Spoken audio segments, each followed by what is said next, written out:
What's going on, YouTube? It's Drew Lefty NDV10. I have got quite a bit of mail to go over today. It's all T206. Got some pretty tough combos. Lots of upgrades, actually. And yeah, so I'm going to jump right into it. I completed a big trade last week and got two really cool cards. One for a part of a back run, and then this card. So this one was actually for my set. It's a Jim Scott. Good color on that card. A bit off center and some wrinkles, but you know, really good color on that one. And Sovereign back, soft 350.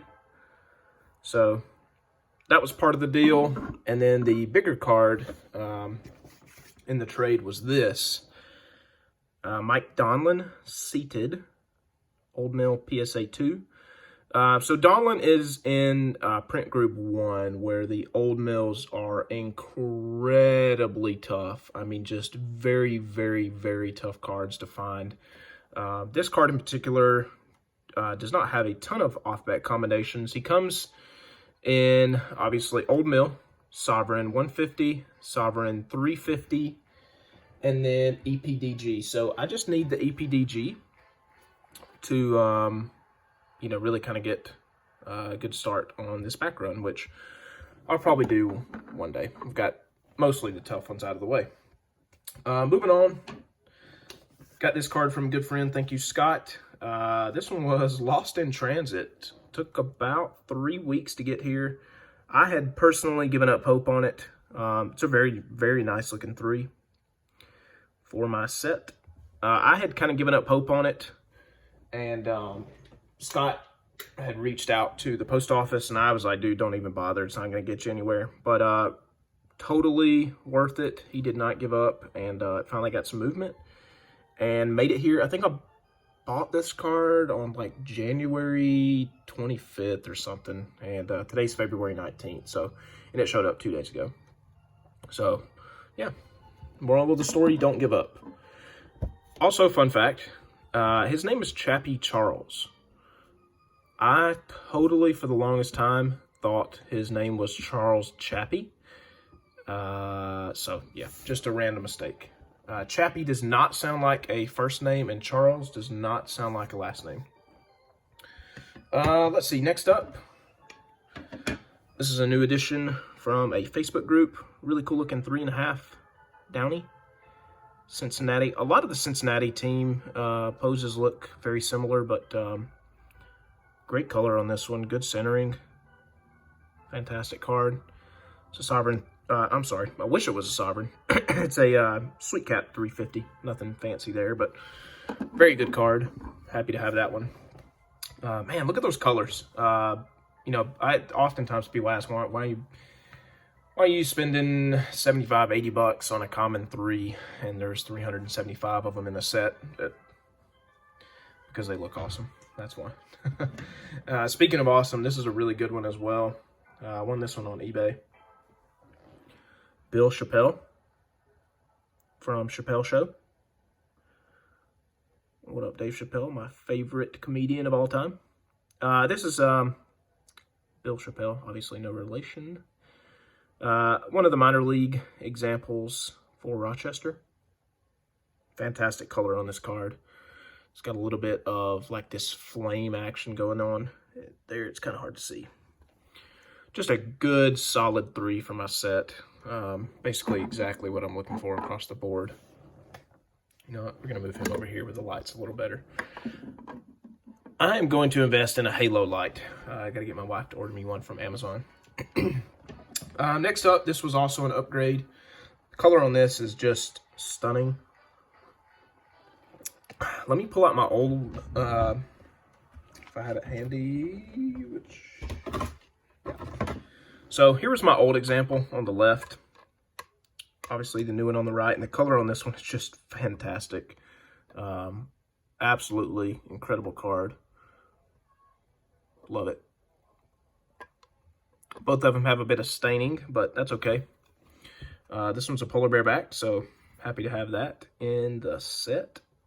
Just very vibrant red. Love that background. Cubs are incredibly hot. Probably the toughest or most sought after cards right now. Probably the hottest team set, I would say. Next up, this was a big upgrade as well. Here was my old 3. And upgraded to a really beautiful 4. Both Piedmont 150s. This 4 is just a gorgeous card. And Crandall was a tough card for me to pick up. That was actually, my old 3 was actually an upgrade off an even worse example I had initially. So, very good card. Gorgeous Piedmont 150.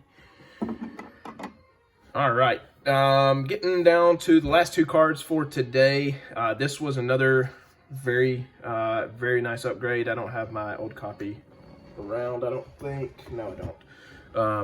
But this is a very tough Hall of Famer in general. Mordecai Brown, Cubs on jersey is number 190 on the scarcity list, which is really tough for a Hall of Famer.